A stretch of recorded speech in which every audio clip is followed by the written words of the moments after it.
Hello everybody, thank you very much for being with us today and welcome to this SOAS webinar on open source verification. I'd just like to remind you all this event is being recorded and it will be published on the SOAS YouTube channel sometime after the event. My name is Henrietta Wilson. I am so pleased and privileged to have had the chance to work on this project on open source verification alongside such fantastic colleagues, Dan Plesh and Olamide Samuel, who've been absolutely instrumental in getting the research going and also for making sure these webinars happen from a technical point of view. All the publicity and all the behind the scenes stuff is thanks to them and to the scrap volunteers. We have got 5 amazing panelists today, and I'm extremely grateful to all of them. We've got Melissa Hanham from the Open Nuclear Network and Datayo. We have Alan Hill from Ridgeway. We have Hans Christensen from the Federation of American Scientists. Benjamin Strick, who works with all sorts of organisations, and I'm going to take BBC, Bellingcat, EUArms project as some of them, because that's what he lists on LinkedIn. And we also have Nathaniel Raymond from Yale University. It's a great honour that they've all been able to join us. Before I hand over to the speakers, I'm going to just give some short introductory remarks clarifying what these webinars are all about and where we're going with them. So to start with, our definition of open source verification is all monitoring that relies on publicly available tools and data.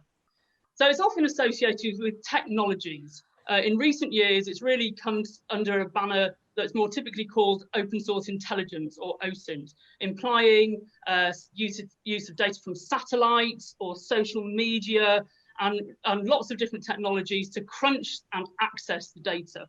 And our definition of open source verification definitely captures those sorts of activities. But it captures more than that. It captures activities that were happening before these technologies were invented. So there's a huge invitation with our definition to remember that monitoring traditional media is also important. Building communities of verification practitioners is really important to generating good results.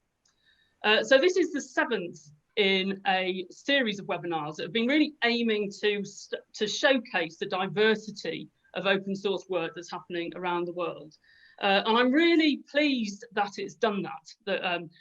Over the 7 webinars we've had 28 speakers representing an enormous range of tools, methods, backgrounds of practitioners, and also the sorts of things that people are monitoring. So we've had people who are monitoring human rights abuses, political violence, environmental issues, and weapons technologies. So a really big range of stuff, and we're really mindful that there are enormous synergies and overlaps between different monitoring systems.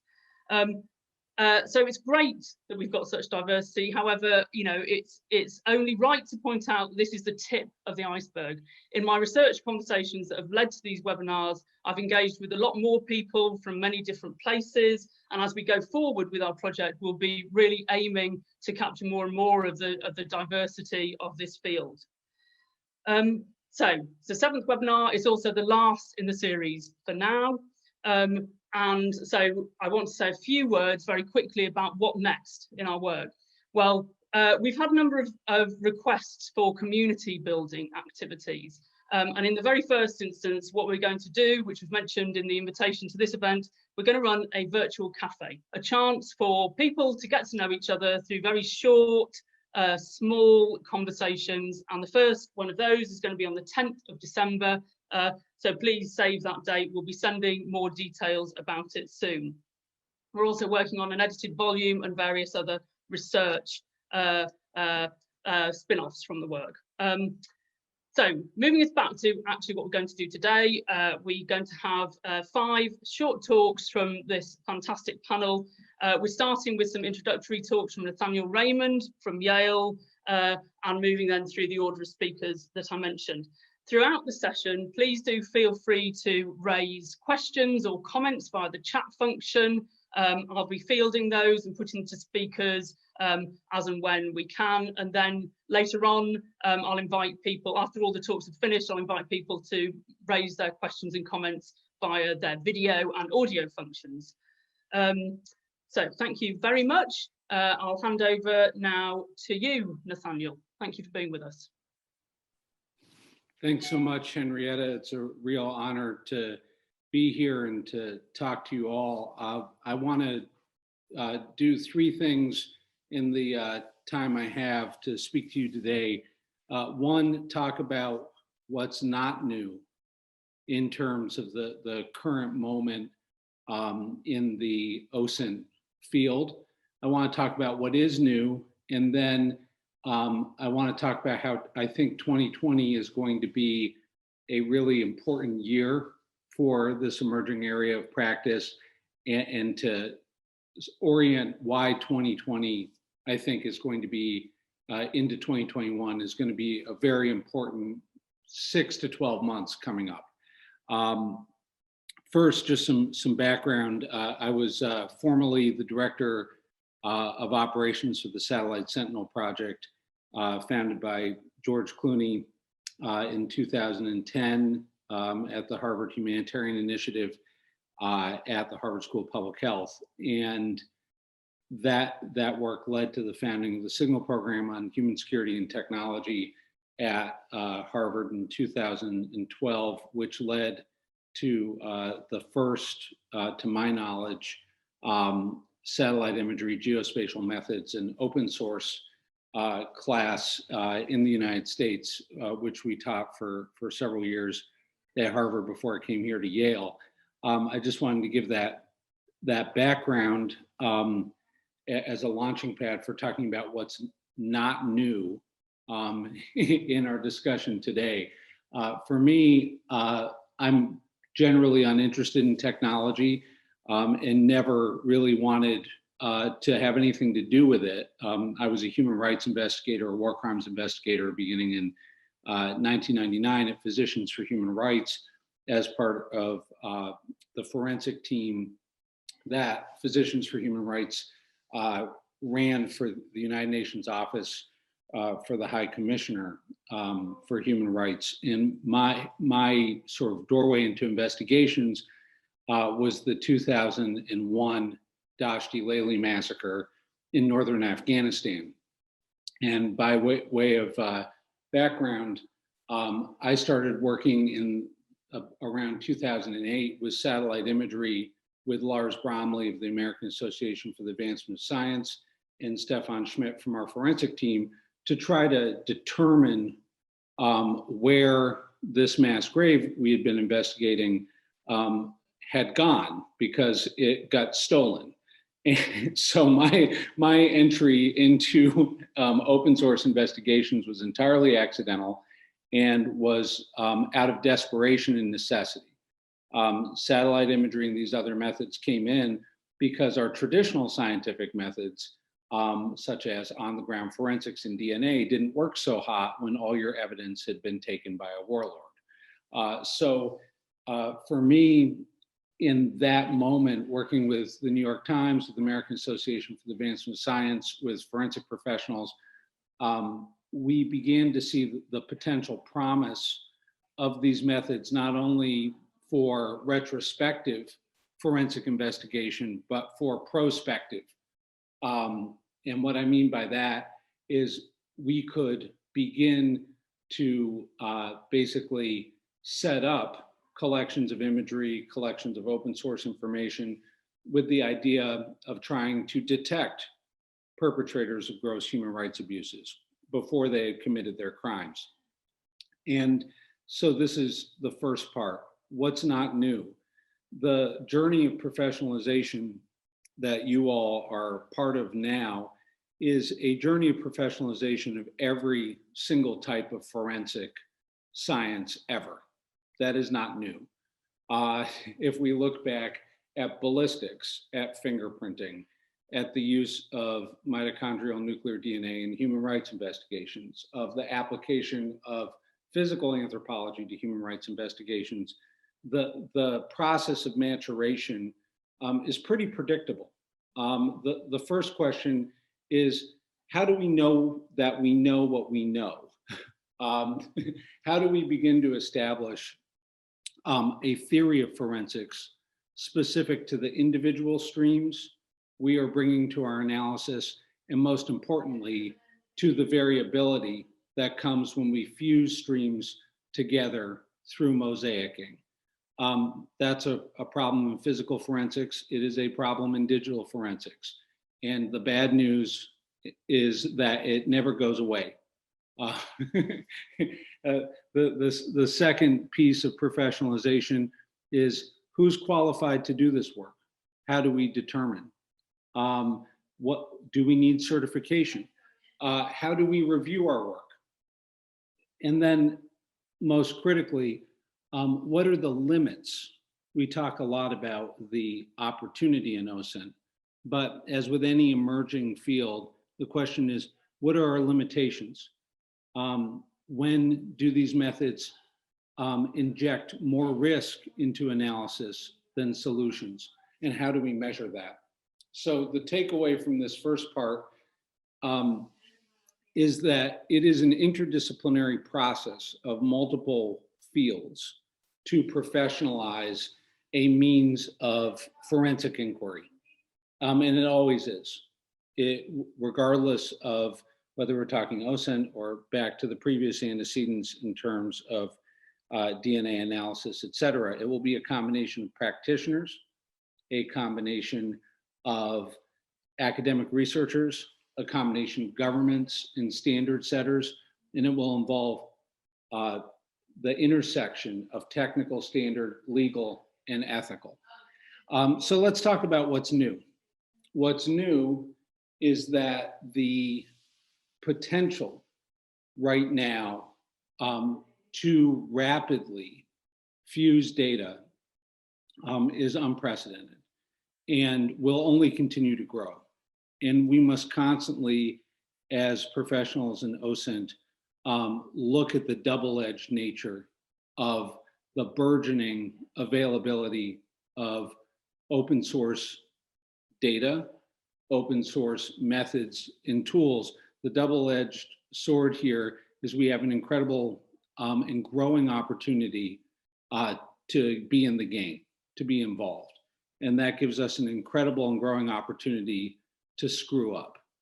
And I think for me, one of the missing gaps in the growing visibility and integration of OSINT methods into traditional media, such as here in the United States, the New York Times and the Washington Post have open source investigative units.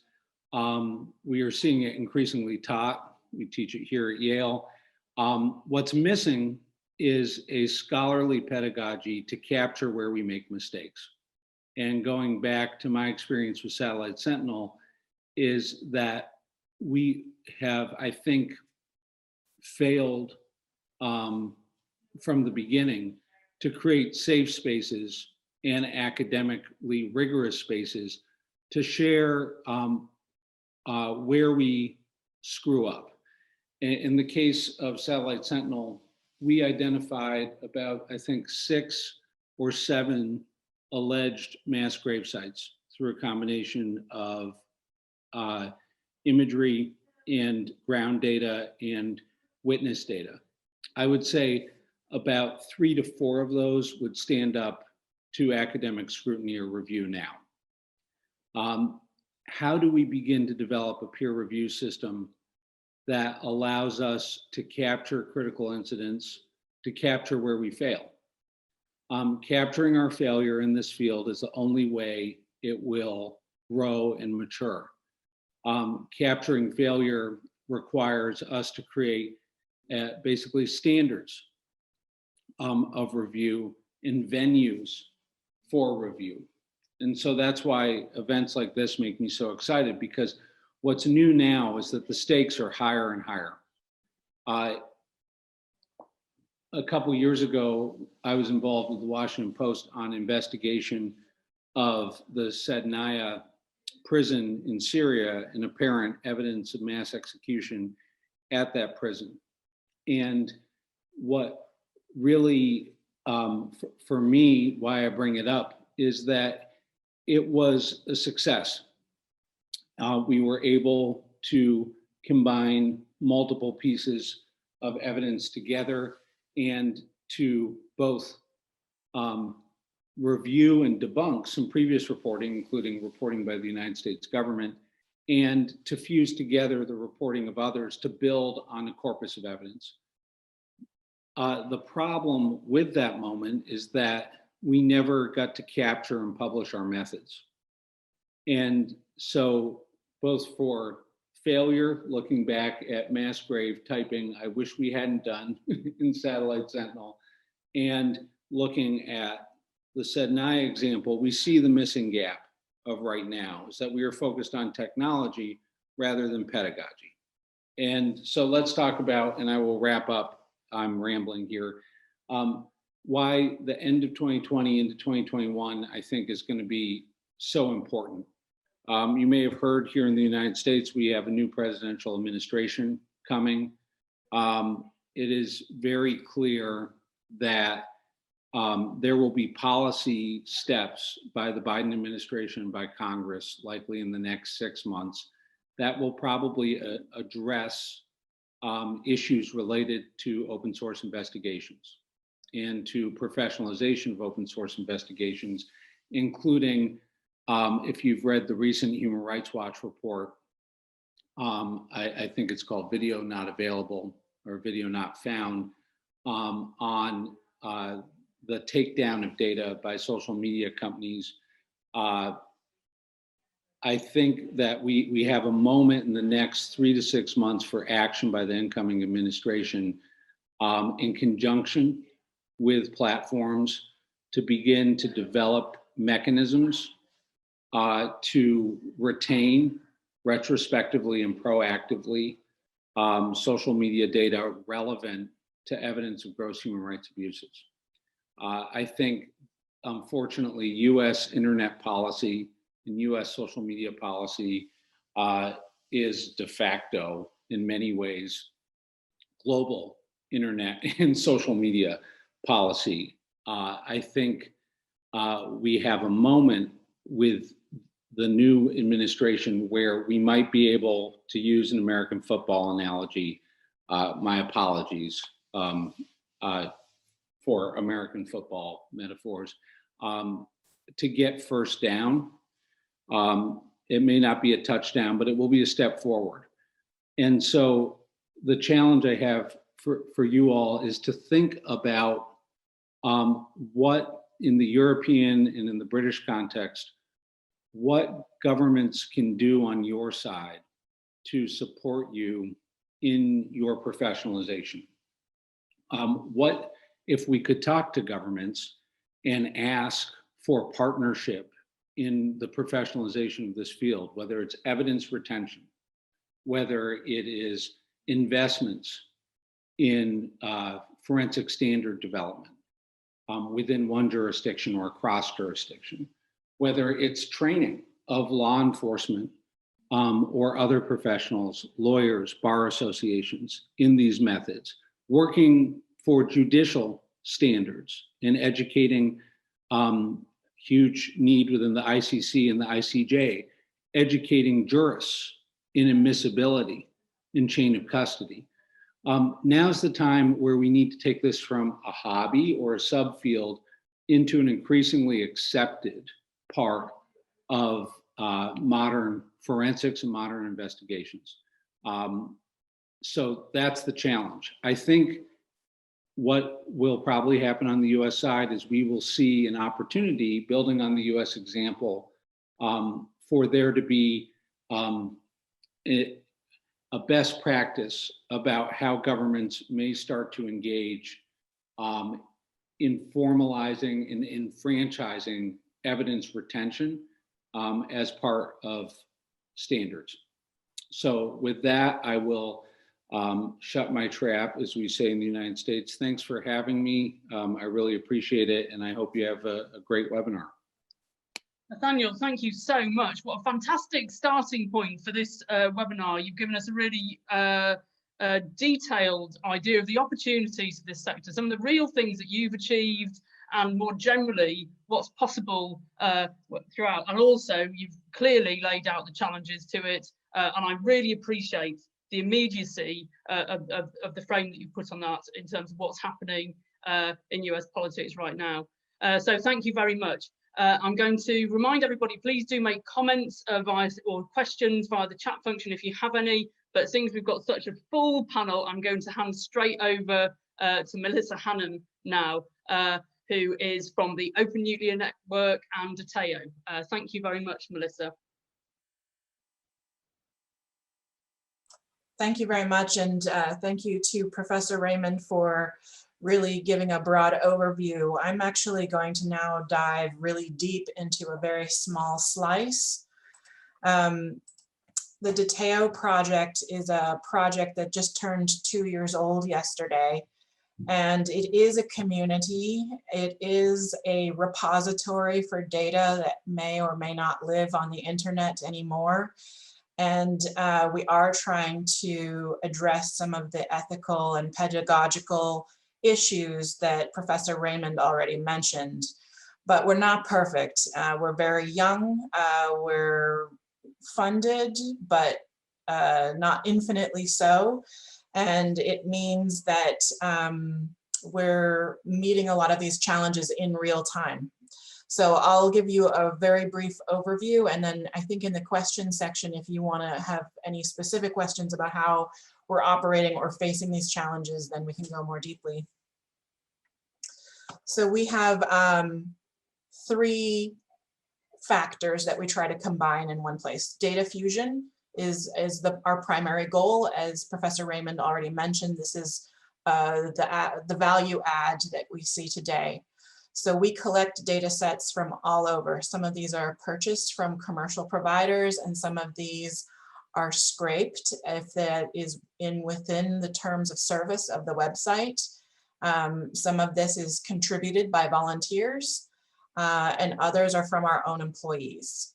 The users of Datayo we consider to be a distributed network of talent. These can be people who volunteer their time, people who are maybe in school and are trying to learn skills experientially. Some of our members are domain experts already.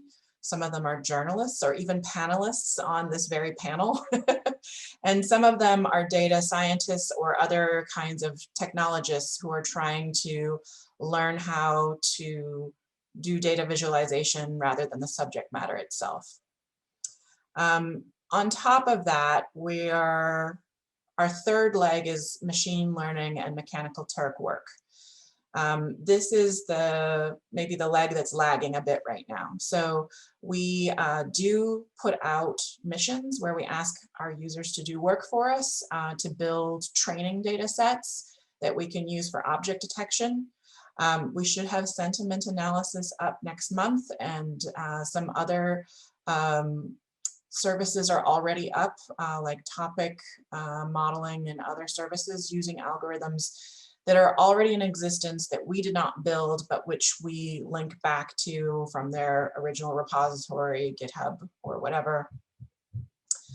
And we digitize documents, videos, photos, other types of information, and tag it so that it's more usable.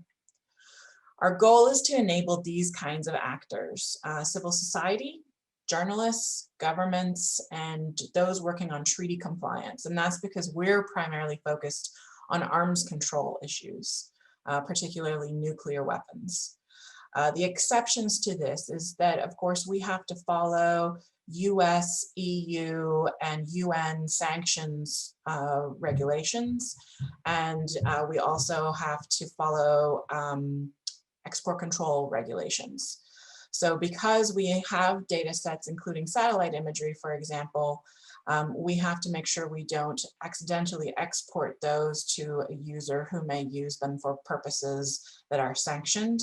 And we also have to make sure that we do not have users from certain sanctioned countries or individuals who are they themselves sanctioned. So we have a system of automated and human vetting in order to join Datayo if you apply. Our goal is to have increased security for everyone. We believe that a better intelligence product is mated in a more diverse innovative way. So where information has historically been very siloed, perhaps not even shareable within a government, let alone with someone who you may view as an adversary, our goal is to collect purely open source information with a variety of users of different expertise, different capabilities, languages, local knowledge, and by that increase the nature of the conversation that's happening around arms control to be more informed. We're hoping that these informed conversations will ultimately lead to letting off steam before a conflict turns into a nuclear armed conflict. That's our hypothesis. We're also very aware that there is increasingly a have and have not situation that's happening not only among intelligence groups that are identified by governments, but also in open source. So I come from a university background where my university could afford expensive data sets, and that is how I learned. But the bar for new talent, new capability is set too high for the average person to learn. I think I tweeted out that I learned using Google Earth, and that is a true story and a pretty rare story, because most of the people in open source on the nuclear weapons beat come from intelligence backgrounds.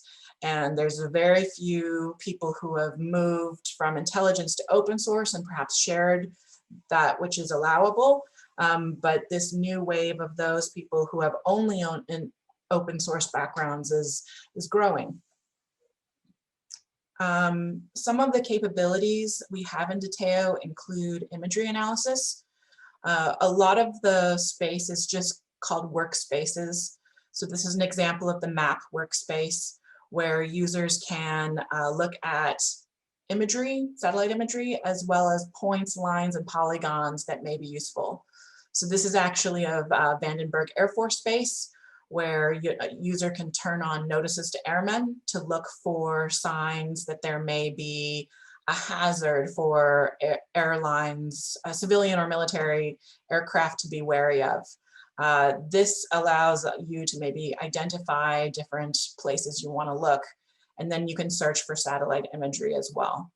As you can see, there's a social component, so users can talk to each other, and they can also make identifications by annotating themselves.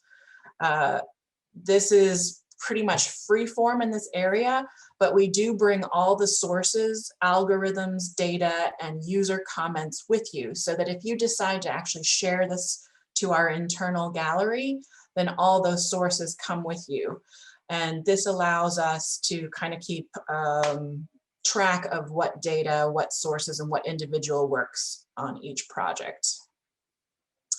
We have some photo forensic tools. So I don't know how many of you are fans of military cats, but we have some very beginning ELA analysis and metadata extraction that's allowable here to give you a chance to see that not only cats, but all the various military officials have their medals polished up as well in these images. You upload your own photo to check them. It will not be shared with the rest of the group, although the admins of the site will see it. We have scanned documents. Some of this is good for your own edification and learning. I put up those documents that I found to be very helpful to me in learning how to identify overhead imagery or ground photos and other kinds of things. But we also have scanned documents that are not optically character recognized yet. We apply optical character recognition to them, which makes them more searchable by text. You can comment on the documents, you can comment on images inside the documents, and you can have discussions about them. We have not yet done any machine learning on this, but this is an area where we hope to have a lot of analysis. We have done machine learning on quite a few text data sets that are already in text format. So Korean Central News Agency has been in text format since late 1997. We collect all these different data sets, and we allow you to view them not only as text, but also in a graph format if that is what you choose. And in this case, you can see when we applied the LDA algorithm for topic modeling, and you can link back and look under the hood if that's something you're interested in. The top 10 topics are identified by the size, and the one I've highlighted here in red is related to DPR, nuclear military war force. So I know that this is a topic that is very prevalent in North Korean state media, and then I can do additional sentiment analysis on that. And if you're interested in reading about it, we've got an article up on the front page of Datayo, the public-facing page by Dr. Clayton Bessaw, who works with us. And you can read more about that topic. We do have videos. Thanks to Scott Lafoy, we received over 40,000 North Korean videos. This is because Google has been taking them down due to risks, perceived risks of sanction violations, because obviously on YouTube you do earn some income from advertising. So I think many of us in the crowd probably know that Syrian videos are coming down, other kinds of videos are coming down. So we wanted to host homeless videos or videos before they go homeless here. All the audio of the video is transcribed into text format, making them searchable. And very shortly, that text format will go to our graphing workspace so that you can do topic modeling, network analysis, and so on the video transcript as well. You can annotate videos by dropping a box in the video and writing a comment. And similarly, you could comment on the bottom of the video if you want to have a discussion with someone. If you're able to make a visualization you like, then you can save it to our gallery and other users can comment on them and make different types of discussions available. All of this has to stay behind our password protection because of our licensing agreements with different data sets.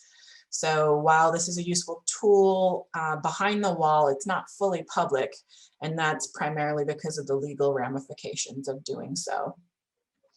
I think I have a friend on the panel who really enjoyed this particular mission. In this case, we asked users to identify surface-to-air missile sites. There were about 8,000 sites that I had culled together from different sources where we thought there could be surface-to-air missiles. We gave the example and then we asked users to draw a box around it if they saw it. And that's because in many instances, the sites were abandoned, sand or dirt blew over them, so on and so forth. And we're trying to create a very good training data set for object detection. If legally allowable, we will make that object detection algorithm available on the Datayo website so that users can search large areas of satellite imagery in order to find surface-to-air missiles. But the new US export control law in January makes that a little bit questionable, so that is a legal question we're working on right now.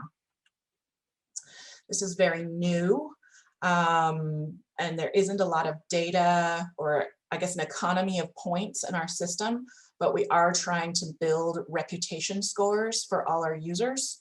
So the more activity that you do, the more points you accrue and your reputation increases. As we build out more missions and more other types of activities, and we eventually get a baseline of accuracy, we will start ranking people on how accurate they are as well. We want to gamify it a little bit to encourage participation, but we also hope that this may be a credential that you could say on your resume, for example, or share your reputation score. My last point is I do want to talk about the larger organization. Datayo is a tool inside of Open Nuclear Network. You can find us online, and we have built a code of ethics. This was after several meetings with the Stanley Center in the United States, where we openly described some of the internal ethical decisions that we were facing, and found a lot of other people, including Hans, who's on the panel. Also, we're trying to work through how we handle some of these dilemmas. And so we've done our best effort at describing our code of ethics. This is our public-facing document. We also are working on an internal document, which is more describing how we handle employees as they face these different ethical dilemmas. So like an enforcement mechanisms. I'd be very happy to get feedback on this because other than modeling on journalism, we didn't have a lot of inputs. And so this is an area where we're still developing. So thank you very much for having me, and I look forward to your questions. Thank you, Melissa. A really, really fantastic follow-up to Nathaniel's, giving us all sorts of very rich detail about how you do it, how Datayo does it, but also a sense of what an open source researcher does. We have had a question in for you from Dan asking about how scalable these things are, but if it's okay with everybody, I'm going to ask him to ask it in person from you after all the talks, so we can give you a chance to think about it, and also so we can move through the speakers. I was really interested by the comments that you made around some of the vulnerabilities of the data being lost, and Nathaniel also made similar points. And I'm just putting it out there, this isn't a question, it's a kind of comment, that it feels very much as though there's a sort of porous quality between what's closed and what's open, and something that has been open can become closed again, and what has been closed can become open. So we've explored this a bit through other webinars, and I'm just interested to see these themes coming up again. But I will now move the floor on to Alan Hill, please, from Ridgeway. If that's okay. I'm moving through alphabetically by surname today. That's how I've done it today. So over to you, Alan, please. Thank you, Henrietta. Yeah. Let me just sort this out.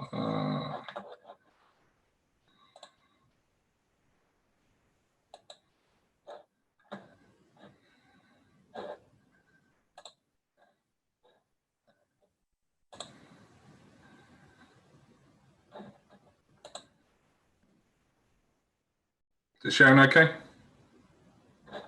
Cool. Let me just get yes, that's great. Thank you.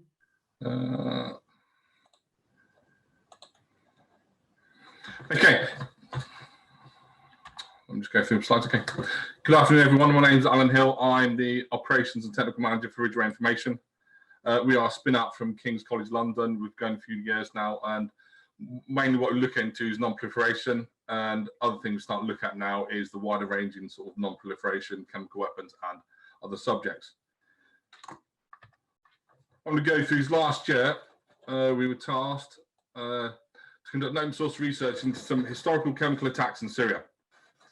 This is for a particular client, and on top of that, I thought, you know, this is probably a good opportunity to have a look, do something else, and try a test case. And this probably falls into what Melissa was talking about, as well as Nathaniel, about data being lost. This becomes quite important in the open source world, because if we lose that data, how are we going to use that to formulate our assessments, things like that.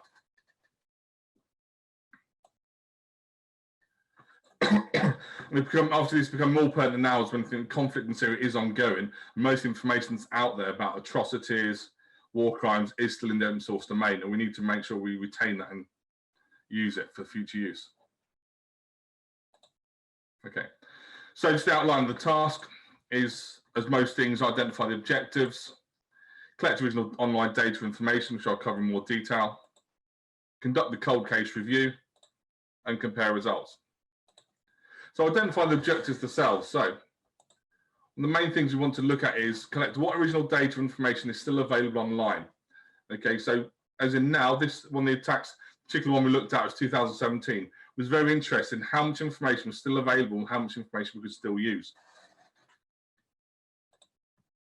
Then conduct a cold case review of the attack using only original data information available now. So we're looking 3 years previously. Using that information, would we come up with the same sort of assessment? And then compare the data results and provide an initial assessment itself. This was on the sideline to another project, so we're doing this in the sort of the wings just to see and prove the concept. So, to apologise, there are maybe a few images on there that are quite adverse. Okay, but this is when we start to look at all the information and collect all the original online data. This becomes when it becomes more problematic, because some of the attacks, they become secondary reporting, they become fake news, and it's just trying to get into the weeds of the initial information. And actually, that's what you want when you're doing your open source investigation. You want the primary source detail, primary source data. So issues we have with the data collection is ideally as well, identification of that primary data. You want that initial data. You don't want the secondary report. You don't want the BBC News. You want the data from the ground, because that's going to give you the best insight. And then we start to look at identify other data sources. There are other data sources that are already reported on these, but we didn't want to have any bias, preconception of any issues, any information that was gained, but we would use them, actually use them and use their sources. Then we start to use OPCW reports and find all their sources, Syrian Archive, the NGOs, news organizations, and investigators as a benchmark. Because one thing we didn't have is a benchmark to say, right, is the information still the same as it was in 2017? And this is when we start to look at, it's hard to gauge how much loss of data we have over this period of time, over these 3 years.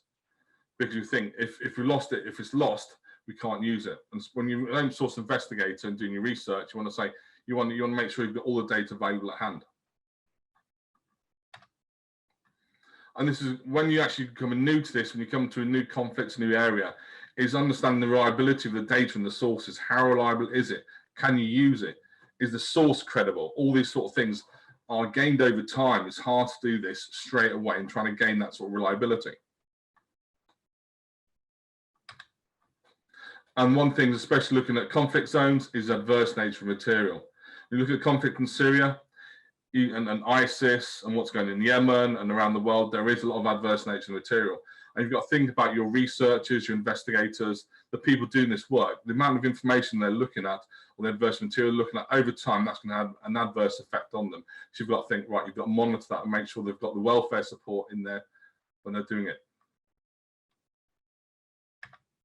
So once we get all the information together and we had maybe 200, 300 pieces of data, we start to go through them all. And you have to review, verify, and assess all the original data collected. So every piece of data, we would go through a stringent process of reviewing it, verifying it, and assessing it. And I'm sure Benjamin, after my talk, will go on to how he does that sort of thing. Is you've got to think, so every piece of data, we've got to go through it into finite detail and extract all the information we can from it.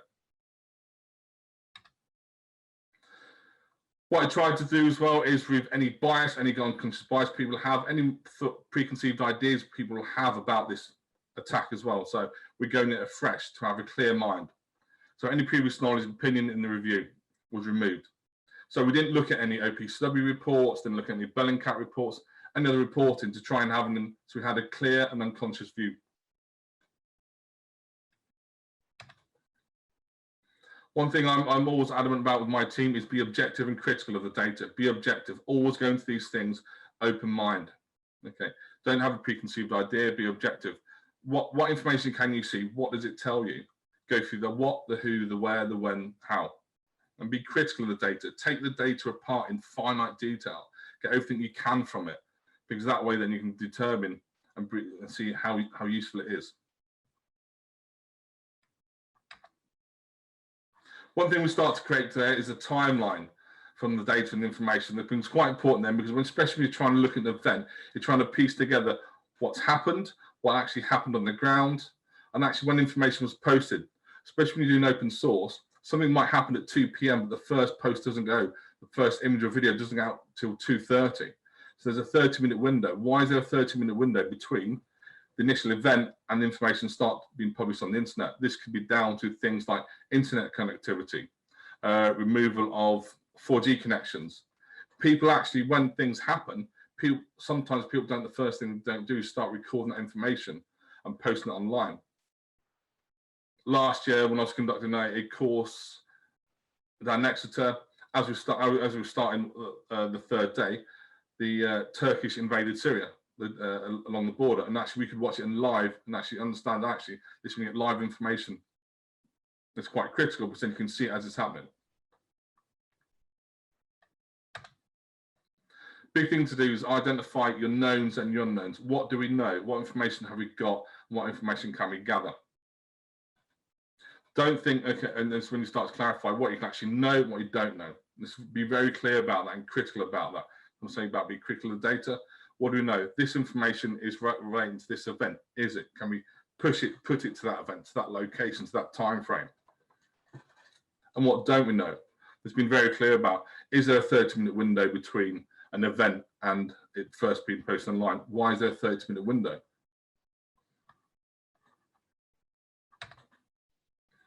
That's when we start to identify our information and our knowledge gaps, understand where we don't have the information. We can start to think about why there's a knowledge gap, but don't start putting theory into it. Be very critical about it. What is fact and what is fiction? What do we know and what we don't know?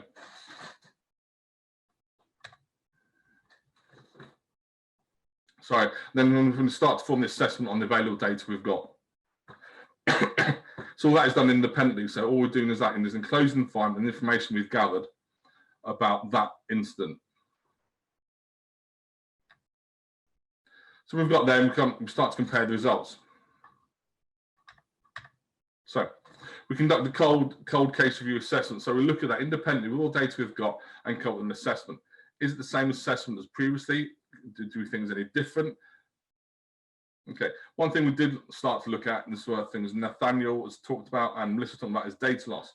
We actually identified we lost 10 to 15% of data that was available in 2017 to 2020. So 10 to 15% may not be much, but actually it might be that critical information that's posted online, that critical video that showed a atrocity, a war crime that's been removed by the government or the social media. That's going to change your assessment straight away, especially when looking at historic information.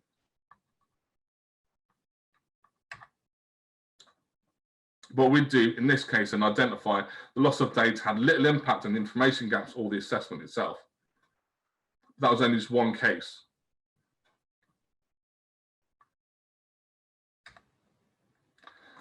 So then just to start to close it down then, so the conclusions then. Thing we start to know is conflict is going to be more prevalent on the internet, and because it's going to be more prevalent, there's going to be more information and data out there. And it's going to be more important then to look at the data loss that can have an impact on the ability to use open source data and information. So then, as been alluded to earlier on today, is data archive needs to be more rigorous in order to ensure data and information is available for the future. Because I think in the end of the Syria conflict, there's going to be a lot more people going through open source information and look at all the things that happen in the Syrian conflict and going into more detail to see what can prove, what can use as evidence, what can use as information, to start to look at and start to prepare cases against these for these atrocities as well.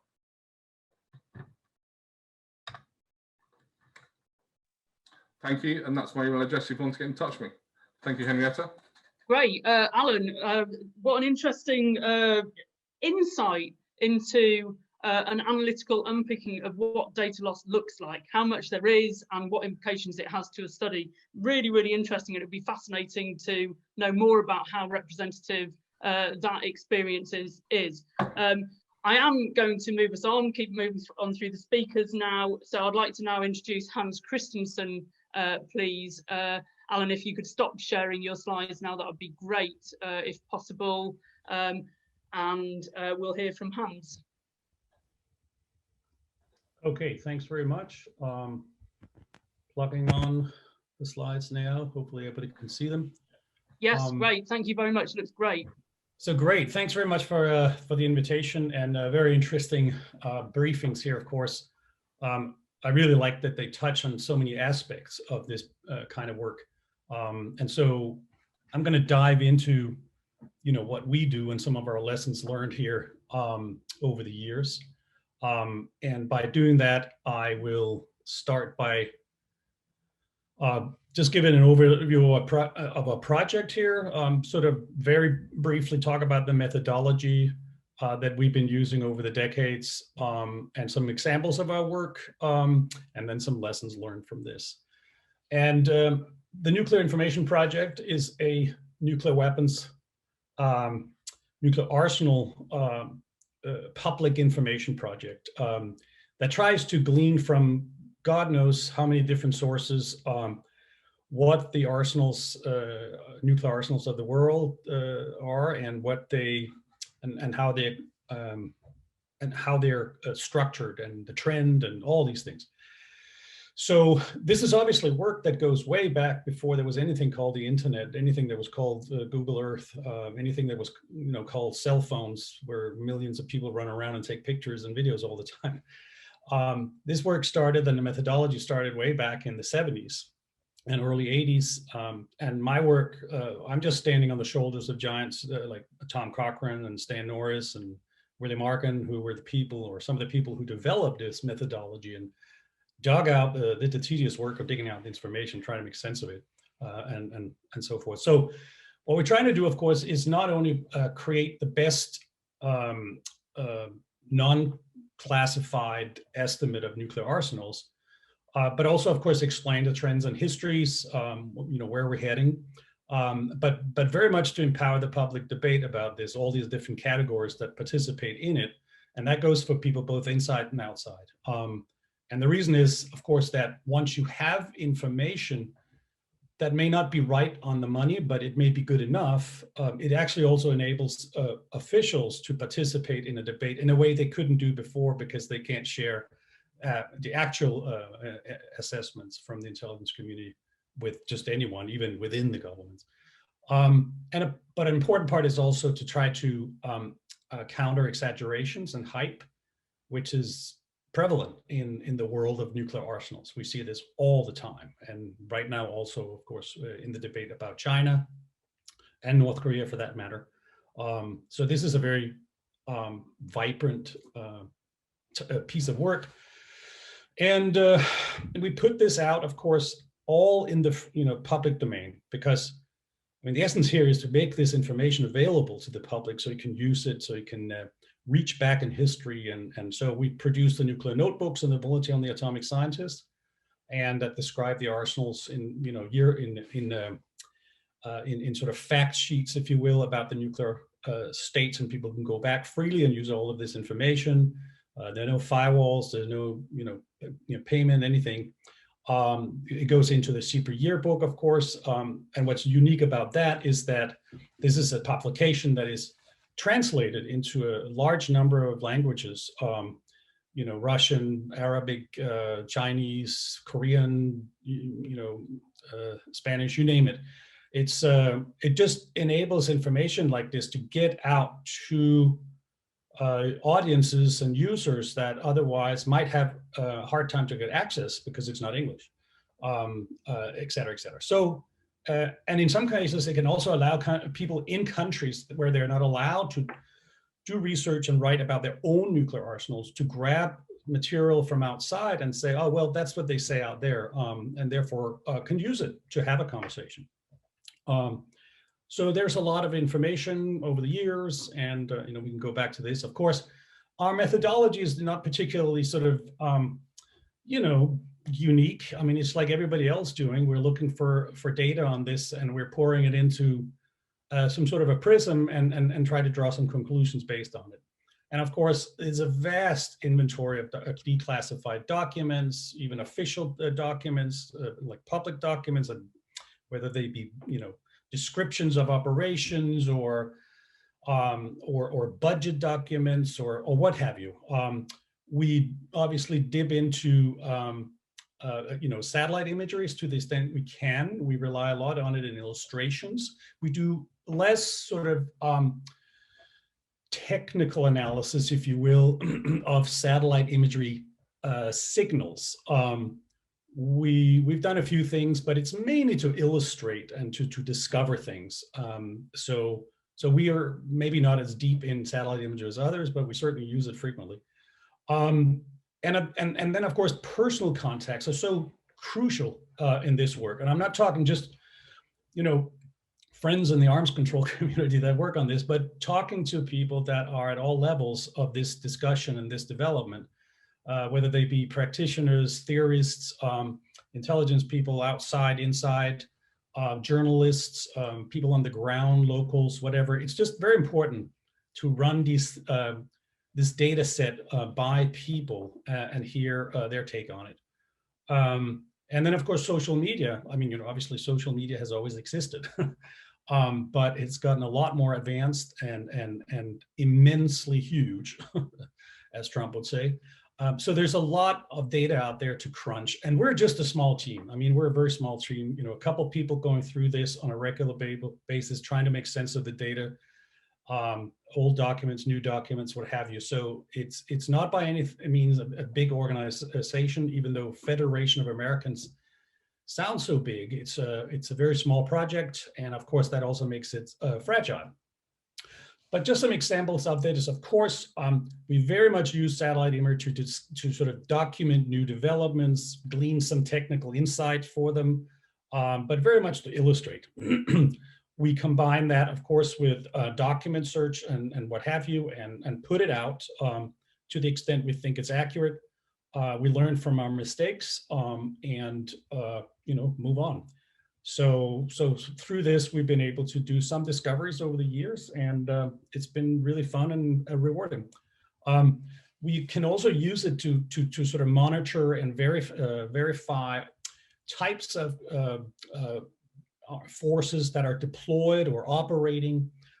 You don't normally get the news about what they are. I'm just using one example here on the picture on the left, which is from a B-52 operation, where there are certain ways to identify whether the particular aircraft that's flying is a nuclear capable aircraft, or if it's just another bomber, So that is an important way of doing it. Schmoozing with people, sleuthing kind of work also enables us to do things like detect when a new system goes out. And we, for example, detected when the first U.S. low-yield nuclear warhead went to sea on board a U.S. ballistic missile submarine late last year, and they're now out on the subs in both the Pacific and the Atlantic. In Russia, we spend a lot of time using satellite imagery and, of course, open source information to glean insight into their modernization program, the status of it, where is it. Important here is also that there's an enormous volume of information from the past that has just, over years proven very, very important to do this kind of work. And ironically, this work that we've done has come, in some cases fairly close to what official estimates are. And what we've heard from some people in government is that it enables U.S. government publications sometimes to lean on the kind of work and sort of spill not their entire intel, but just say, up to 2,000 non-strategic nuclear weapons. And that's where our estimate has been for a number of years. And so that's another effect of it. This raises another issue, of course, that I'll come back to later here, that you're sort of damned if you do and damned if you don't, because if you put this information out and the players in the nuclear arms race, if you will, begin to tag into it and use that as their justification for saying the other guys are really bad and therefore we need some more stuff, you get into this loop here. But there's no way out of this, I think. I think it's more important to document what we find and let the data and the information speak for itself. People would use it for whatever purpose they find necessary, of course. We're also trying to find information about new capabilities being built into the systems. For example, as they go through modernizations, here's an example of one of the silos in the Kozelsk missile division in Western Russia. And you can just, by looking at the image, look at this enormous difference in the infrastructure for this silo. And as the base matures in the upper picture, you can see new capabilities. And in this case, we've obviously noticed, as have many other people, the inclusion of advanced air defense systems to these systems, a reflection of the perspective that these are going to be targeted not just by nuclear weapons in the future, but also by conventional forces. We also combine satellite imagery and anecdotal evidence, like stories that people in the past told about issues. That turn out to be really interesting. And here in the case where a former Stratcom commander went to a Russian central nuclear weapon storage site, and after the fact described this in public. Apparently the intelligence community wasn't very happy about that, but he did it nonetheless. Described the structure of this internal and here we have a picture of what's going on now at that storage site, how it's being excavated, and they're trying to upgrade and modernize the storage site.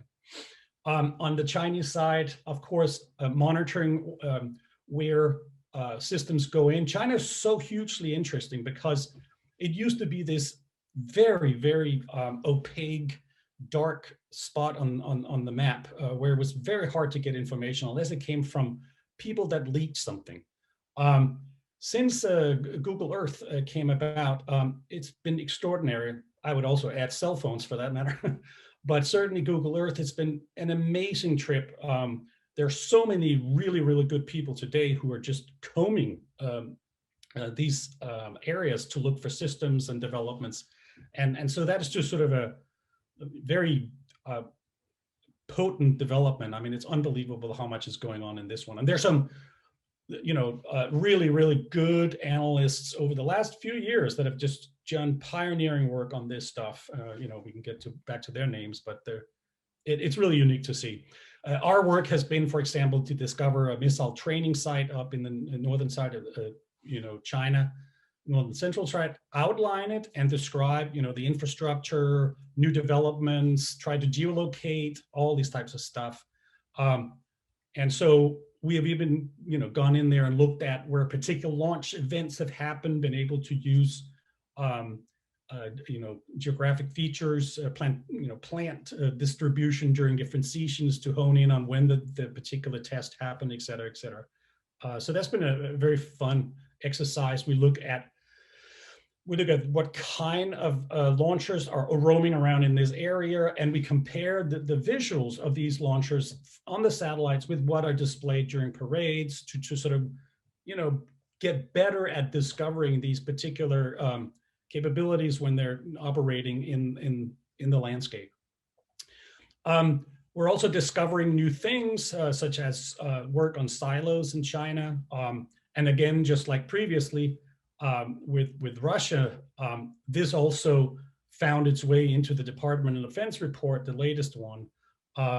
And again, it gives you sort of an interesting taste in the mouth because, of course, it's part of the arms competition as well. But that's part of discovering stuff. We're also looking at satellite imagery in the sense of the challenge of getting around the variety of different forms of commercial satellite imagery over the years when you compare with things. And here to the left is just an illustration of a base in the Netherlands where even when we purchased imagery from the company that commercially sold these things, we discovered that they had manipulated the imagery and sort of to mask out a nuclear weapons or a former nuclear weapon storage. It wasn't even a current nuclear weapon storage, a former. But you sometimes bump into these things, and you have to be really careful when you use it. It's not given because you buy a commercial satellite imagery that therefore what you see is what you think you see. We're also, of course, using this type of work to kick back on sort of silly secrecy, both in terms of this, but in terms of this image as it illustrates, but also in terms of when policies change. And of course, a recent development is that the Trump administration decided to discontinue the disclosure of the size of the U.S. nuclear weapons stockpile. We've been pushing for that disclosure for many, many years, and we're still pushing. But right now, they closed the door. That happens on other issues, submarine operations, what have you. It's a trend under this administration. So hopefully some of that will change in the future. So just some broad lessons from this, of course, that it's just so vital, we find out over the years, and this is a no-brainer, of course, to have a very broad array of sources that you use for this.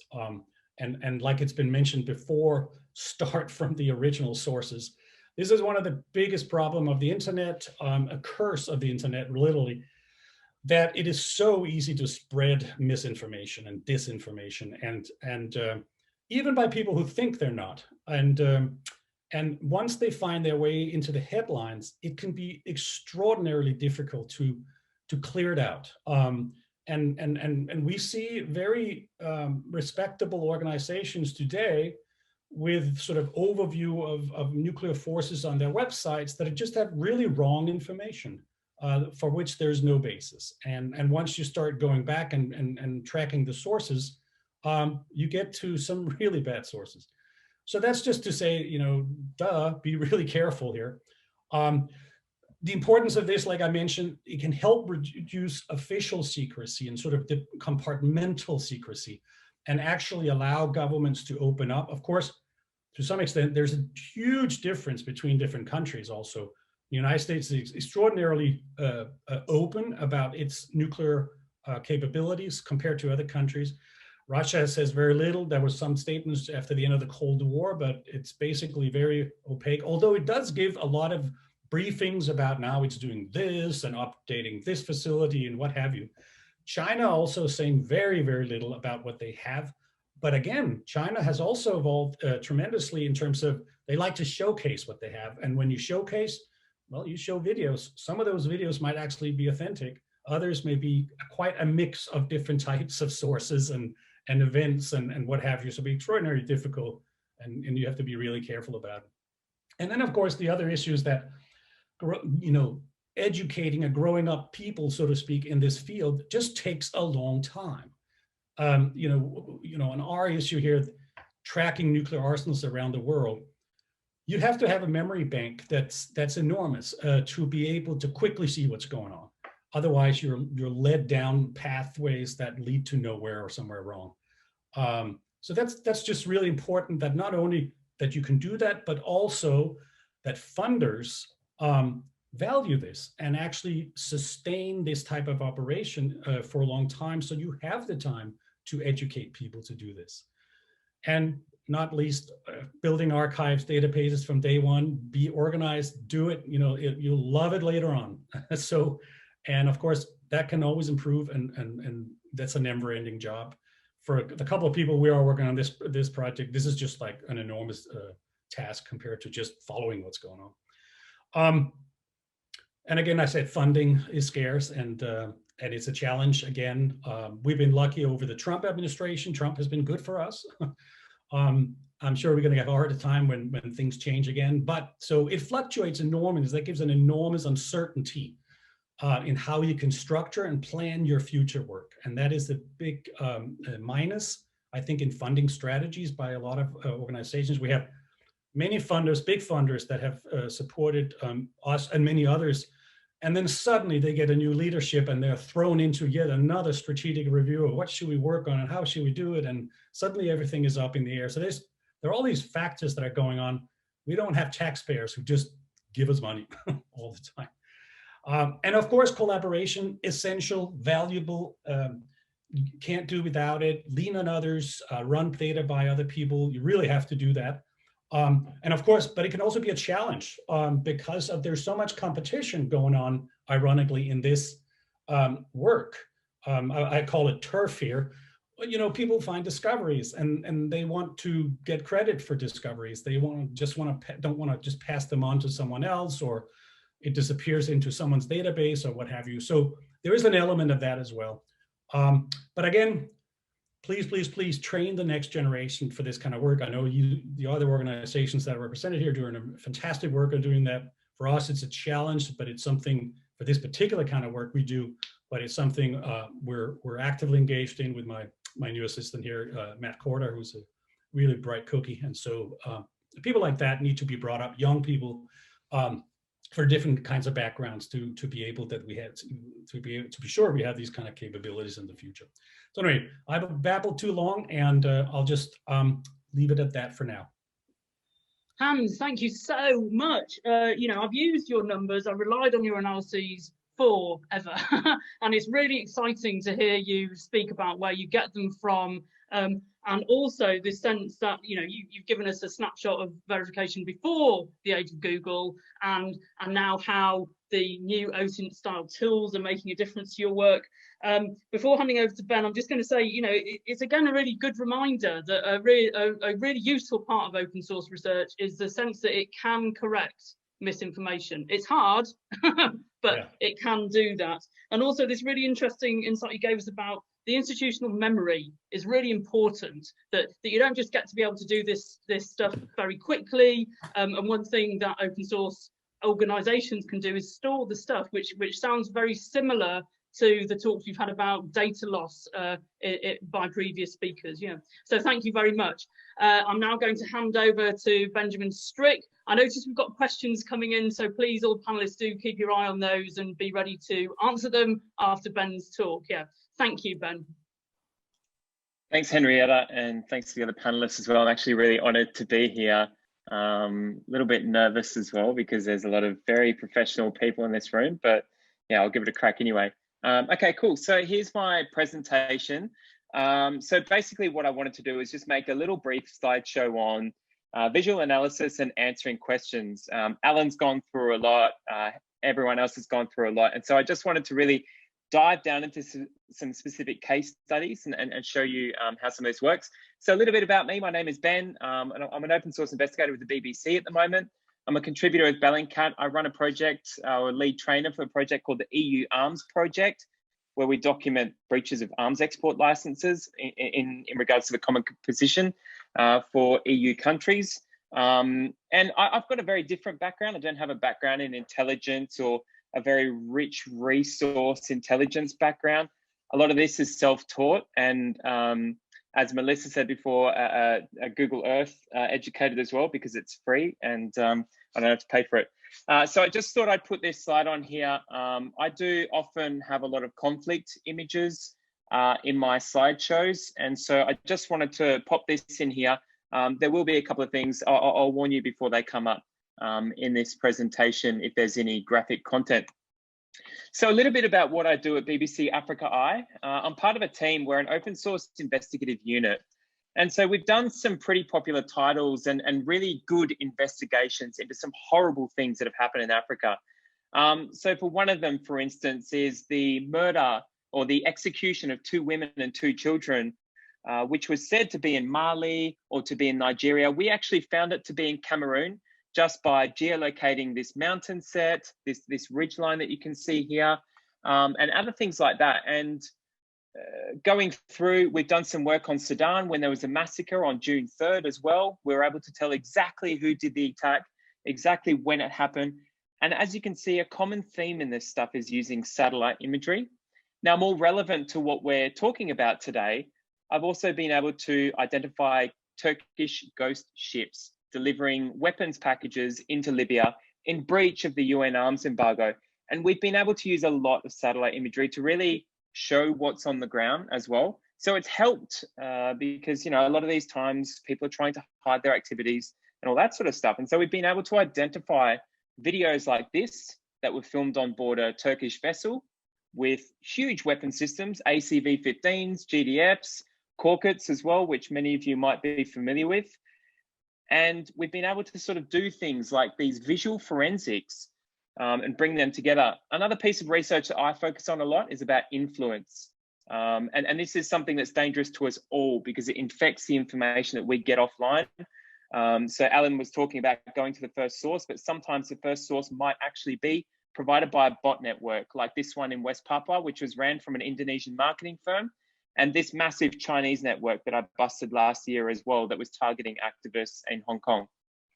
And this one also, which is using AI-generated profile pictures, a more recent one. But what I want to talk to you today about is looking at the Wing Loong 2 in Libya and how we attributed that to the UAE and some specific questions that weren't available online and how we found those. So this is a graphic image. It's CCTV footage filmed in Tripoli. From a military, like a small recruit academy.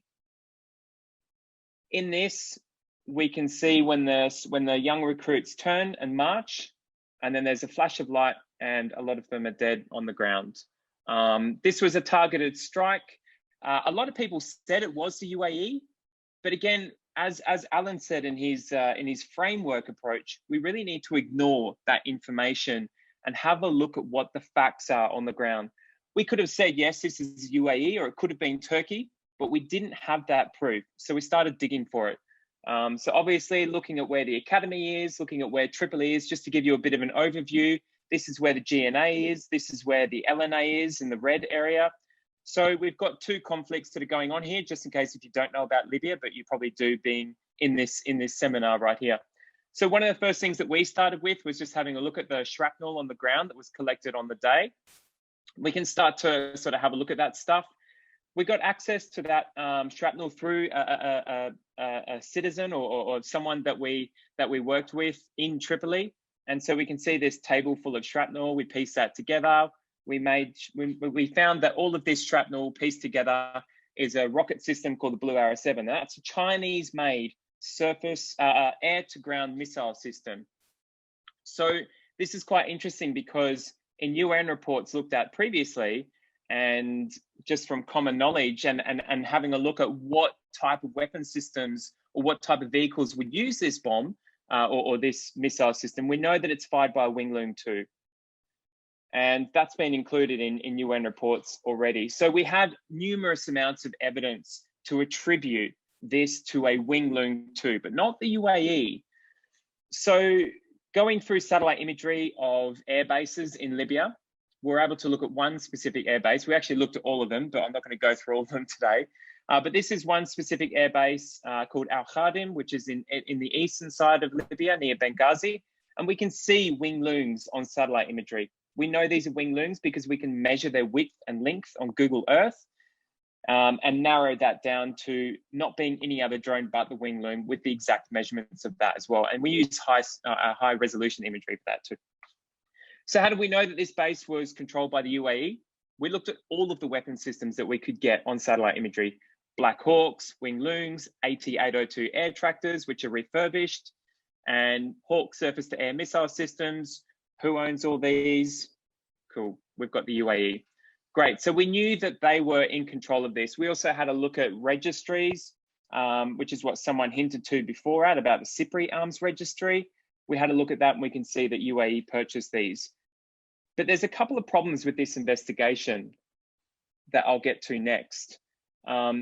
So we started to have a look at, okay, who knows what a Wing Loong package actually looks like? Because if we go to arms expos, and I contacted friends that do go to arms expos all the time and take little photos of the places when the Wing Loong is displayed, what comes in a Wing Loong package? What does it look like when you buy it? Does it come in a box? Does it come with anything else? Obviously, China doesn't want us to know this. So we have to start going through really alternative footage, like this report from 2006, 2007. It's a journalist walking through, talking about how proud they are of this new drone that is being sold around the world called a Wing Loong. So she's going through the control center and talking about it. So what we did was we got a satellite image from that exact day at that exact same location of when it was being filmed. And what we can do here is start to identify, okay, what are the core components that are sold with a Wing Loong? Okay, she points to this satellite data system right here. We're able to measure that one and we can see the little box on that. And this one, which is the pilot's room. Okay, now we've found out that every Wing Loong center, even the ones that we can see in the desert here in this base, all come with this little pilot control center and this little satellite data center. We couldn't find any of that information on Google whatsoever. So we're starting to bring these things together. What else can we find out about that we didn't know before? So for instance, these little boxes here. So now we know, after doing this research, that when you buy a Wing Loong, it comes like a product from IKEA. It comes flat packed. We found that out because we dived through Chinese state-backed agencies and having a look at promotional videos about the Wing Loong, and we found this one. So what they do is when they pack up the Wing Loong for shipping, they fold the wings on the side and they have the core components at the nose and they put it in a little flat pack box. And that's what we can see here. And we can also rule that. We can also further provide that evidence by having a look at when these things actually moved from Libya to Egypt. We can count the exact same boxes and the exact style of boxes. And they moved across just recently, earlier this year, they moved from Libya to Egypt. And we can see that on satellite imagery as well. So we know that those are the Wing Loong containers there. So what I'll do is I'll make a new screen share here. And I want to take you through to Google Earth because that gives us extra information. So revisiting a site called Al Jufra, which is a popular airbase in Libya, we're able to find some interesting things. So this is one of the bases where Wing Loongs have been rumored to be present. And it's not rumored because we can prove that through satellite imagery. If I scroll through my little timeline here. Henrietta, is that Google Earth showing? That's working, right? Yes, I can see great, it. Great. Yeah, okay. Yeah, thank you. Yeah. Cool. So what we have here is a little wing loon present there. And of course, I can just measure his wings to see that it's actually him. Okay, cool. So that's our little wing loon. What we can tell is that when those wing loons were present in our Jufra, this little station popped up here. And what we have is the exact, and that also left after a bombing in our Jufra as well.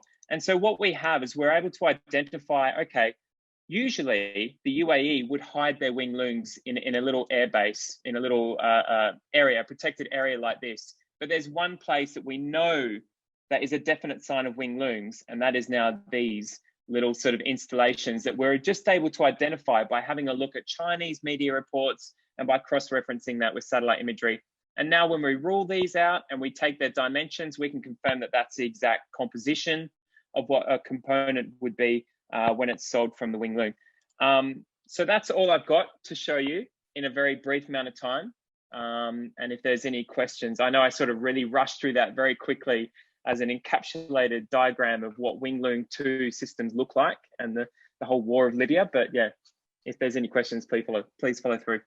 Ben, it was absolutely astonishing what you managed to whistle through in that short time frame. I'm really fascinated by it. You gave a really deep sense of the sort of work that you do is not about quick fix shopping lists of things that you can tick off a list. That there's a real craft involved in open source research, not least how you know what you're looking for. You might not be looking for the thing that you're looking for, that you start looking for components and you have to look for clues and different sorts of evidence. Really, really fascinating. Thank you.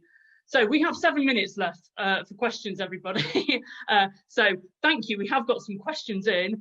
We've got several for Melissa, 1 for Hans and 2 general ones. So what I'm going to do is I'm going to read them out and give you each a turn to answer your bits and reflect on more widely. And if there is time, I will invite the audience to respond, but there may well not be. So Melissa, in order, in fact, this question is from Dan Plesh, who's just popped up in speaker view. Dan, do you very quickly want to say it? Well, yes, you said yes and then not. First of all, this series has been absolutely fascinating and very productive, and it's been brilliant to see people coming in from very different areas of work into what seems to be building an epistemic community. And I've been blown away by the quality of some of the presentations. But very quickly, one of the motivations behind our project is that while a very large part of the world thinks it's desirable and practical to manage the world's industrial systems to tackle climate change, and thinks that's a viable thing to do and an essential thing to do, that broadly those same communities see the global monitoring of weapons as just too hard to think about.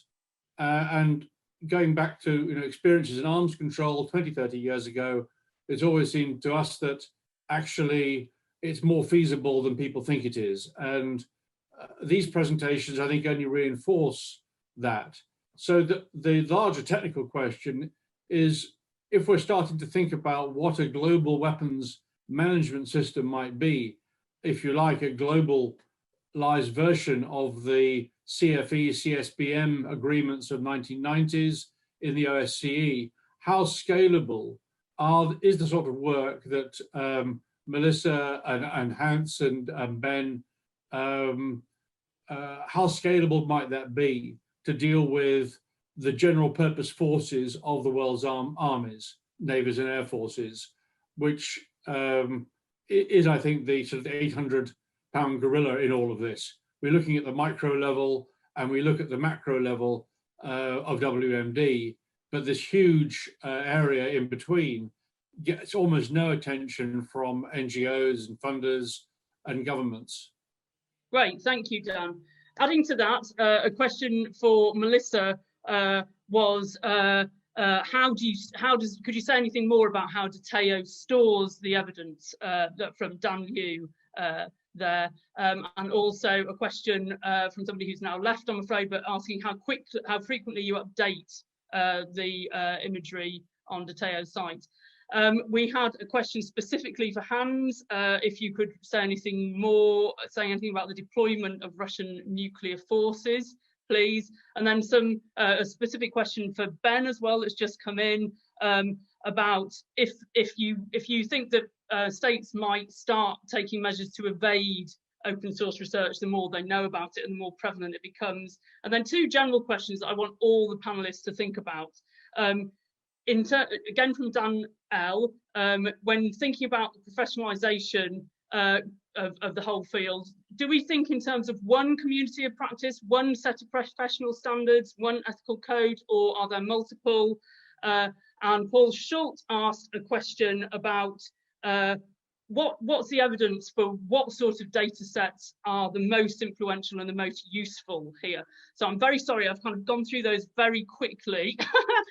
Time's really ticking. I'm going to ask Melissa, please, to respond first, and I will ask you in the order that you've spoken, so you can be preparing your questions. Yeah, thank you, Melissa. Thank you for the questions, and you can follow me on Twitter and send me a direct message at mhanham if I don't answer them all. I think the tools we have in Datayo are imperfect but getting better, and they are definitely scalable. Our constraints are the data, because we're collecting data outside the world and bringing it in, and we have a finite budget. So the data we put on there is our mission, and it may not be yours. Very interested in cost sharing and other opportunities for lowering that. The data we get in comes in the format that the company delivers it to us. So for example, Maxar data is daily, but it may be 2 or 3 days behind the current date because it takes a while to get downlinked. We do build bots, typically that they collect however often we believe the data to be updated. So if it's a news source or a government page that is updated daily, then we collect daily.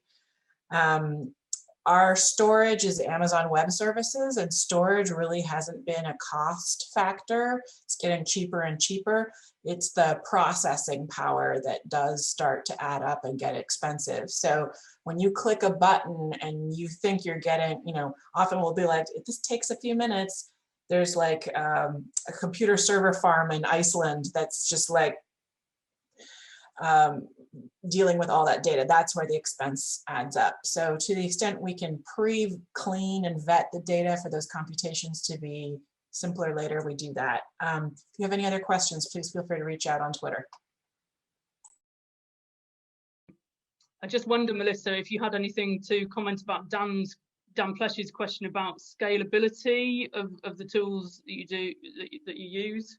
Yeah, so imagery, text analysis, all of those kinds of things I think are pretty useful. I did a training of the OSCE, I want to say a month ago, on using natural language processing. I think there are a lot of opportunities. It's really a case of political will. Many governments and international organizations who have had the chance to look at Datayo say, yes, this is really great, but we don't want to operate in the public. We want our own siloed version of Datayo where only we look at this information, which is their right and their option and makes sense. But it does mean you lose that expertise and diversity from the rest of the world. Great, thank you very much, Melissa. So moving to Alan, do you have any comments about these questions generally put?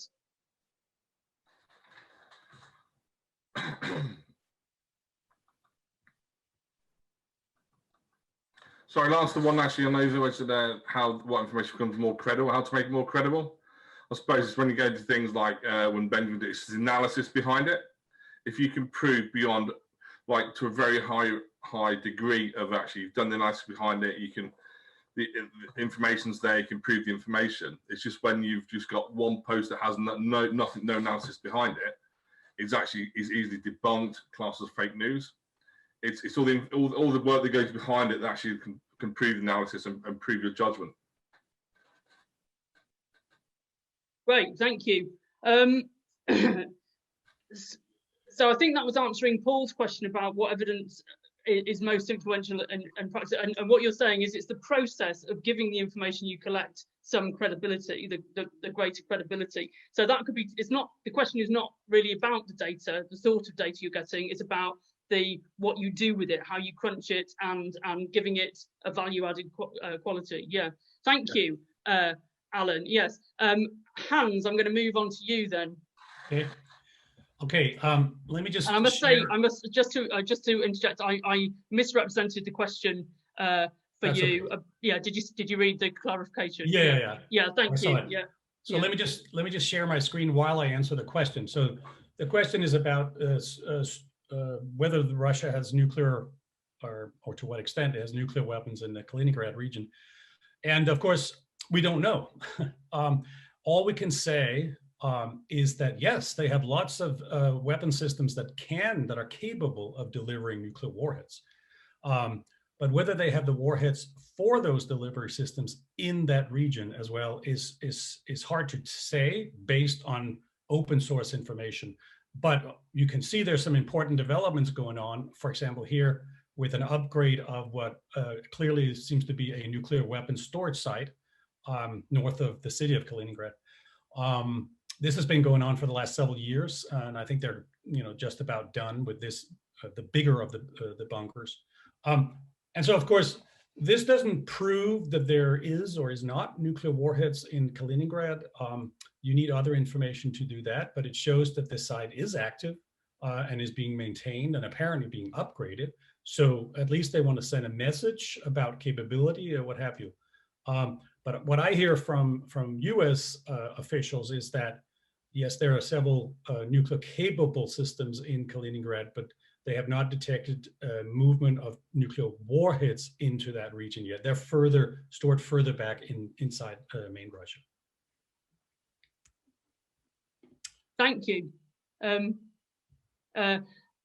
Do you have any comments about the other questions as well, Hans? And in particular, Dan's yeah, the one about scalability. Yeah, the one about scalability, of course, is theoretically possible, but I think the real crunch for, just speaking for ourselves, is of course is the amount of resources available to do this work, and this is what it comes down to. I mean, we are in a way suffering under the same predicament as the intelligence community does, that it's very easy theoretically to collect a lot of data and store a lot of data and present a lot of data and all that kind of stuff.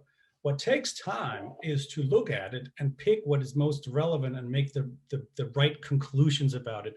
That takes analysis, and in the end, it might take people obviously to be able to make those decisions, and that takes personnel. And so this is a real dilemma.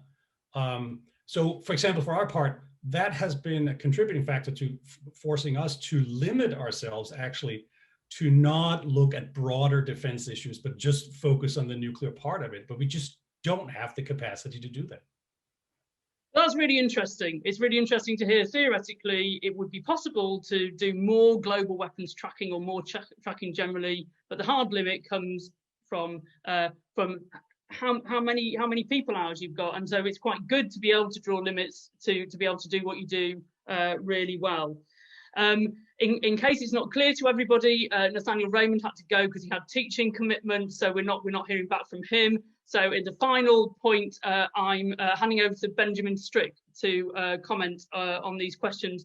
And we had a similar question to the one that came in for you about if these sorts of measures are evadable by states. Paul Schulte sent a follow-up question saying, shouldn't we expect states to just start hiding things in big boxes? So over to you, Ben. Yeah, awesome questions, guys. So first of all, on the countermeasures, I mean, this is not new stuff. Bellingcat is not doing new stuff, and none of us are doing new stuff, because the enemy always has an intelligence room full of analysts, 10,000 of me and 10,000 times the size of Bellingcat, looking at satellite imagery all day long as a job. And these are, I mean, the Israelis have some of the most autistic people staring at Google Earth 24/7, mapping out every single thing. This is not new stuff. I think what is new is some of the bad press that some of the military get, because now it's not intelligence, it's the media doing it. And so, for instance, Russia has now sent out, or well, did a couple of years ago, sent out a communique essentially to their superior officers in the military saying, stop your soldiers from recording, uploading, things like that. And I'm sure the UAE have done the same thing for people in Libya. You know, stop taking selfies at Al Jufra, because otherwise Ben's going to find it.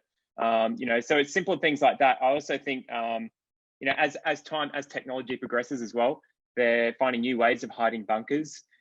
So, for instance, there's a new Turkish airstrip in the middle of Tripoli that's built in a residential district. Essentially, it's just a smack bang airstrip, and the way to hide their vehicles is by hiding them under the unused apartment blocks, rather than having bunkers that are hidden and camouflaged. Of course, this bunker, what else is going to hide? It's not going to hide in McDonald's.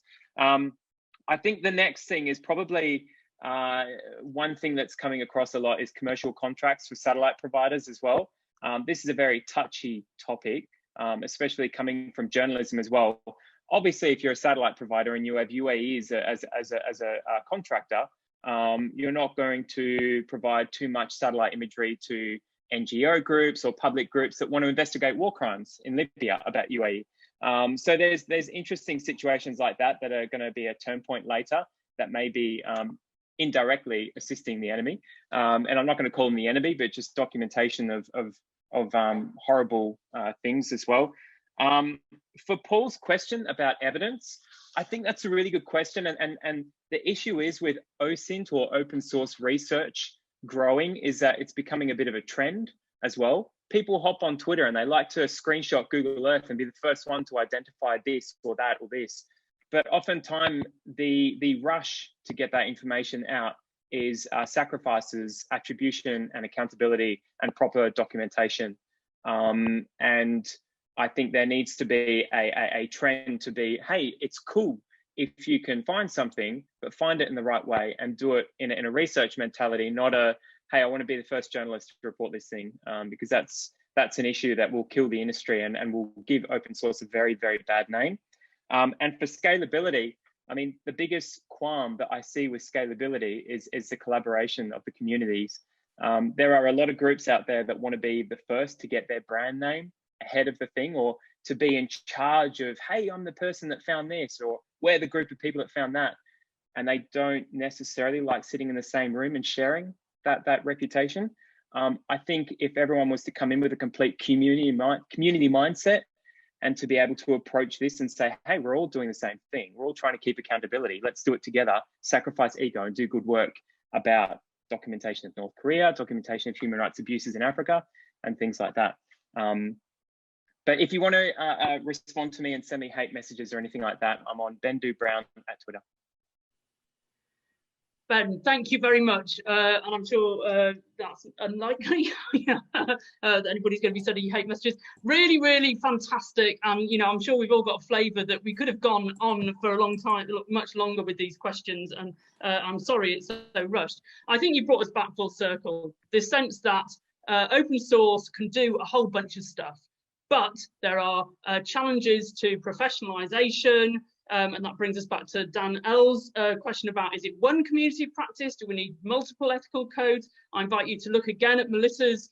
She invited comments on the Datayo's code of practice and the ethics that they've written. And I do hope we can keep this conversation going.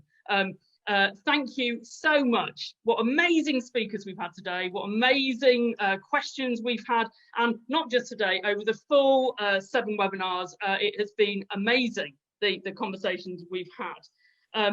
Please do save the date of our virtual cafe if that's something that interests you, and please do watch out for other things that we're doing. The date of the virtual cafe is the 10th of December. So it's just now time to say goodbye to everybody. Thank you again, and hope that we see you soon. Yeah, bye-bye.